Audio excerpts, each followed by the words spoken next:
नमस्ते। स्टरलाइजेशन और सैनिटेशन के इस वीडियो में आपका स्वागत है। स्टरलाइजेशन सभी रोगजनक और गैर रोगजनक बैक्टीरिया, कवक और वायरस को नष्ट करके किसी वस्तु को रोगाणु मुक्त बनाने की प्रक्रिया है और स्वच्छता सार्वजनिक स्वास्थ्य को बढ़ावा देने और संक्रामक रोगों के प्रसार को रोकने के उपायों का प्रयोग है। आइए अब कॉस्मेटोलॉजी सेवाओं में उपयोग की जाने वाली स्टरलाइजेशन और स्वच्छता प्रक्रियाओं को समझें। एक एस्थेटिशियन को औजारों और उपकरणों को साफ करने के लिए विभिन्न प्रकार के सैनिटाइजर का उपयोग करने की आवश्यकता होती है। सैनिटाइजर कई प्रकार के होते हैं, जैसे गीला सैनिटाइजर, औजारों और उपकरणों से बाल हटाएं। चिकनाई और तेल निकालने के लिए औजारों को साबुन और पानी से धोएं।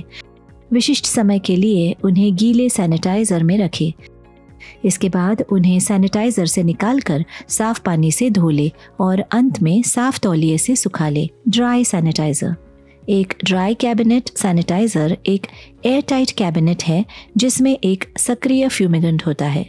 उपयोग किए जाने के लिए तैयार होने तक कैबिनेट सैनिटाइजर में व्यक्तिगत रूप से लिप्टिक सेलोफेन लिफाफे में स्वच्छता उपकरणों को स्टोर करें। अल्ट्रावायलेट रे सैनिटाइजर। उचित स्वच्छता रखने के लिए सभी बालों को औजारों और उपकरणों से हटा दिया जाना चाहिए। फिर गंदगी, ग्रीस और तेल को हटाने के लिए साबुन और पानी से धोना चाहिए। उसके बाद उन्हें उपयोग करने के लिए तैयार होने तक विशिष्ट समय के लिए एक अल्ट्रावायलेट रे सैनिटाइजर में रखा जाना चाहिए। औजारों और उपकरणों को कीटाणु रहित करने के लिए इस्तेमाल किए जाने वाले केमिकल एजेंट फॉर्मेलिन। 25% घोल का उपयोग उपकरणों को कीटाणु रहित करने के लिए किया जाता है। कम से कम 10 मिनट के लिए उपकरणों को घोल में डुबोएं। तैयारी: 2 भाग फॉर्मेलिन, 5 भाग पानी, 1 भाग ग्लिसरीन। अल्कोहल। महीन धार वाले उपकरणों को 70% अल्कोहल से भिगोए हुए कॉटन पैड से सतह को रगड़कर साफ किया जाना चाहिए ताकि वे धुंधला न हो। 99% आइसोप्रोपिल अल्कोहल और 70% इथाइल अल्कोहल की समान ताकत होती है। इसी तरह इलेक्ट्रोड को सुरक्षित रूप से उसी अल्कोहल भिगोए हुए कपास पैड के साथ सैनिटाइज करके रगड़कर साफ किया जा सकता है और फिर उपयोग के लिए तैयार होने तक सूखे सैनिटाइजर या अल्ट्रावायलेट रे सैनिटाइजर में रख दे। लाइजॉल और फिनॉल। तरल लाइजॉल या फिनॉल फर्श, सिंक और शौचालयों को साफ करता है। Boric acid. सफेद क्रिस्टल 2 से 5% का घोल आंखों को साफ करने के लिए प्रयोग किया जाता है। Hydrogen peroxide. हाइड्रोजन पेरोक्साइड का तरल रूप 3 से 5% का घोल त्वचा और मामूली चोटों पर इस्तेमाल किया जाता है। एस्थेटिशियन के लिए बंध्याकरण का व्यवहारिक महत्व है क्योंकि ये कीटाणुओं के विकास को रोकने या उन्हें पूरी तरह से नष्ट करने के लिए इस्तेमाल की जाने वाली विधियों से संबंधित है।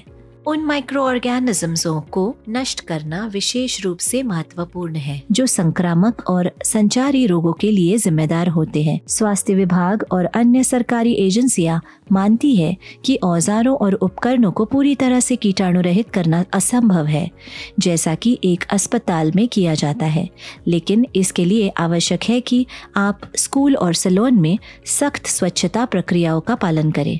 सैलून और स्कूल कार्यक्षेत्र, सभी औजार व उपकरण और डिस्पेंसरी को हमेशा स्वच्छता की स्थिति में रखा जाना चाहिए। स्टरलाइजेशन और स्वच्छता को 2 मुख्य शीर्षकों के अंतर्गत बांटा जा सकता है। भौतिक एजेंट जैसे नम गर्मी, उबालना। वस्तुओं को 212 डिग्री फ़ारेनहाइट या 100 डिग्री सेल्सियस पर 20 मिनट तक पानी में उबालने से स्टरलाइजेशन की क्रिया हो जाती है। आमतौर पर आधुनिक स्कूल और सैलून अब इस पद्धति का उपयोग नहीं करते हैं क्योंकि ये काफ़ी समय लगाता है और कुछ वस्तुओं को नुकसान भी पहुंचा सकता है। स्टीमिंग ये एक और तरीका है जो ऑटोक्लेव में भी किया जाता है। ऑटोक्लेव एक मजबूत वायुरुद्ध धातु का पात्र होता है जिसमें प्रेशर के तले केमिकल रिएक्शंस प्रभावित की जा सकती है। इस पद्धति का उपयोग मेडिकल क्षेत्र में विभिन्न स्टरलाइजेशन प्रक्रिया के लिए किया जाता है। सूखी गर्मी बेकिंग स्टरलाइजेशन की एक विधि है जिसका उपयोग अक्सर अस्पतालों में बिस्तर और इसी तरह की सामग्री को स्टरलाइज करने के लिए किया जाता है। अल्ट्रावायलेट किरणें अधिकांश बैक्टीरिया को नष्ट कर देती है।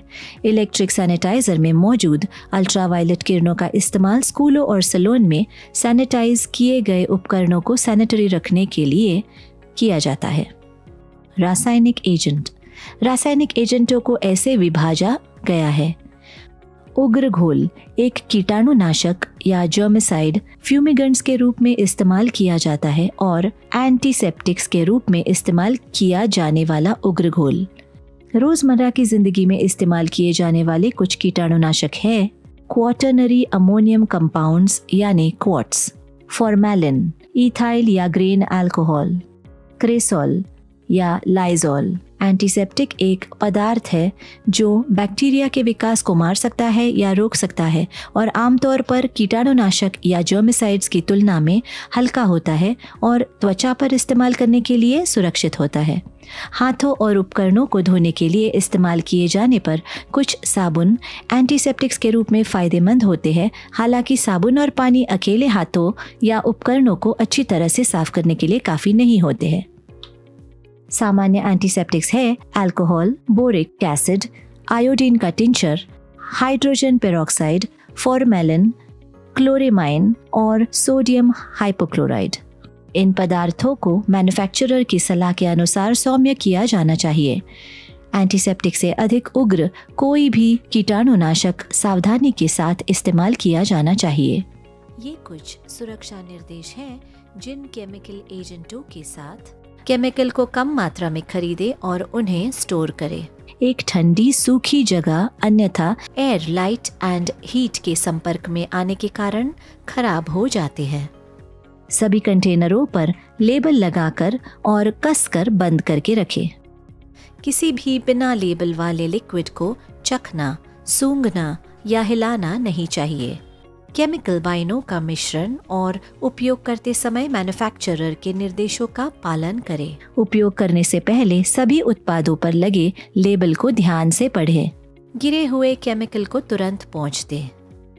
सभी उपयोग की गई और अप्रयुक्त वस्तुओं को अलग रखें। संदूषण या कंटामिनेशन से बचने के लिए किसी कंटेनर से उत्पाद निकालने के लिए कभी भी उंगलियों का उपयोग ना करें। एक स्पैचुला का उपयोग करें। रसायनों को आंखों से दूर रखें। सैलून में फर्स्ट एड किट रखें। यहाँ कुछ सामान्य सैनिटरी सावधानियां दी गई हैं। साफ सुथरी वर्दी या कपड़े पहने। प्रत्येक उपचार से पहले और बाद में अपने हाथों को अच्छी तरह से धोएं या अपने हाथों को एंटीबैक्टीरियल सैनिटाइजर से स्प्रे करें। बाथरूम का उपयोग करने के बाद अपने हाथ अच्छे से धोएं। क्लायंट पे इस्तेमाल करने से पहले एंटीबैक्टीरियल कीटाणुनाशक के साथ उपकरणों पर छिड़काव करें। सुनिश्चित करें कि कार्यक्षेत्र और सेवा के लिए उपयोग की जाने वाली हर चीज साफ हो। स्टेशनों और उपकरणों को साफ रखें। हर इस्तेमाल के बाद उपकरण को हमेशा कीटाणु रहित करें। हमने इस वीडियो में निम्नलिखित बातों के बारे में सीखा है। बीमारियों को फैलने से रोकने के लिए एक एस्थेटिशियन के लिए स्टरलाइजेशन और स्वच्छता जरूरी होती है। कॉस्मेटोलॉजी में इस्तेमाल होने वाले उपकरणों को स्टरलाइज करने के लिए सूखे, गीले या यूवी सैनिटाइजर और सैनिटाइजिंग एजेंटों का इस्तेमाल किया जा सकता है। मजबूत रासायनिक एजेंट जैसे फॉर्मेलिन, अल्कोहल, लाइजोल या फिनॉल, बोरिक एसिड और हाइड्रोजन पेरोक्साइड कीटाणुनाशक के रूप में उपयोग किए जाते हैं। सैनिटाइज किए गए उपकरणों को इस्तेमाल करने तक की कालावधि में बंद सेलोफेन के लिफाफे में कैबिनेट सैनिटाइजर या अल्ट्रावायलेट रे कैबिनेट में संग्रहित किया जाना चाहिए। स्टरलाइजेशन और सैनिटेशन के वीडियो को देखने के लिए धन्यवाद।